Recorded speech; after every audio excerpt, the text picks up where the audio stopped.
So in this video today, we are talking about coping mentally with diverticular disease. So I understand that managing diverticular disease, it goes beyond just the physical symptoms. It's equally crucial to address the emotional toll this takes on individuals.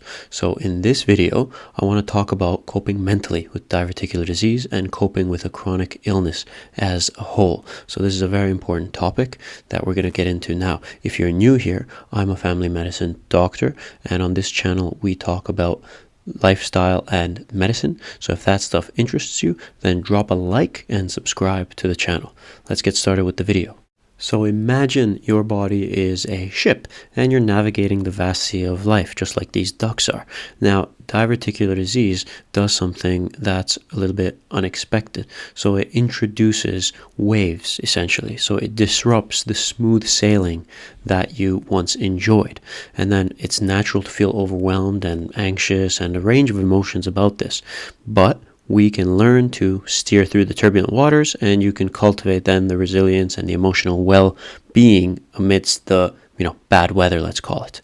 So in this case of diverticular disease, which is a condition where you form pouches in your colon, i.e. the large intestine, that then get inflamed, which is what we call diverticulitis, there, of course, are physical aspects like bowel changes and pain, but the mental toll can be just as great. And all of that comes together and it forms that storm that we were talking about. So we won't go into the finer details of what diverticular disease is. We have plenty of other videos on that. Please check them out on the channel if you haven't already. But the main question becomes actually, how do we cope? So how do we cope with all of this, with this chronic illness, with this emotional burden that we have to carry from a day to day? So how do we cope? Well, there's various different ways, and that's what we're going to talk about in this video, dealing mentally with diverticular disease and a chronic illness. So the first aspect of it is that we have to understand the emotional impact of it. First and foremost, we have to acknowledge the emotional impact of something like diverticular disease. It's okay to feel a range of emotions regarding it because there's a lot of symptoms and signs that go along with it. It's important also to address stigma and misconceptions. Unfortunately, diverticular disease is something that is misunderstood and stigmatized, so leading to additional emotional burdens to the patients. So it's essential to debunk these and then connect it all to foster supportive and a compassionate environment for those people affected. So we have to understand the emotional impact that something like diverticular disease can do to an individual. And then the next step is seeking support. You have to understand that you're not alone, no matter how cliche that sounds. There's millions of people affected by this condition. You can always seek support, lean on family, friends, support groups, medical professionals. I'd like to think that this channel helps out as well. And you have to understand, by the age of 60, about 50% of people will have diverticula in their colon.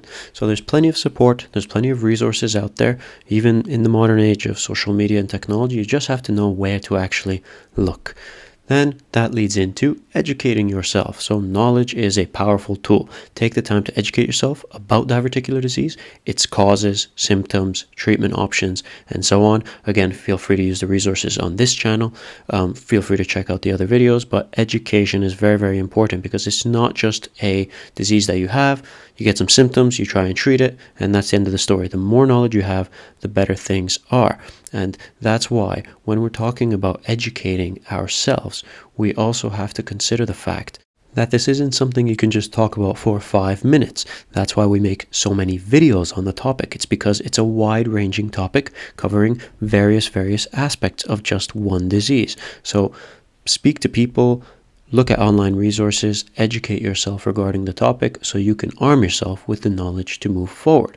Then you have to embrace self-care. So one thing to look out for is to focus on the targets of lifestyle that you can incorporate. So diet, sleep, relationships, stress, and movement, exercise. So this isn't just a theory. I mean, if you focus on these things and improve them, then your life will improve to some degree. Now, whether that's talking about diverticulitis or something else, your life will improve. In fact, there was a recent study that shows that when you compare movement and exercises to something like antidepressants for dealing with anxiety or whatever other issues we are having, that look at that, dancing actually comes out at the top. So conscious awareness of your inner state allows you to react more intentionally, and all of this has an improved benefit on things like gastrointestinal issues and so on. maintaining a positive outlook. The whole point of that is because there will be challenges and there will be setbacks. So how do we approach that? Because we are not perfect, and this is always going to be the case. So how do we approach that we're going to be an individual who has dietary changes or flare-up of symptoms or lifestyle adjustments? So be the mental giant that dominates the disease and not the other way around. So you must dominate the disease, have a positive outlook, and then when challenges and setbacks come along, they are just bumps in the road. Seeking professional guidance. This is a very important aspect because sometimes we can't do it all alone. Seeking professional guidance is very important. It goes beyond just speaking to family and friends or doing simple practices like journaling and so on. So you can speak to doctors. You can do CBT. You can get nutritional support. There's various online resources all over the internet. You just have to know where to look. So the disease is there to stay with you. So focus on dominating it instead of letting it dominate you.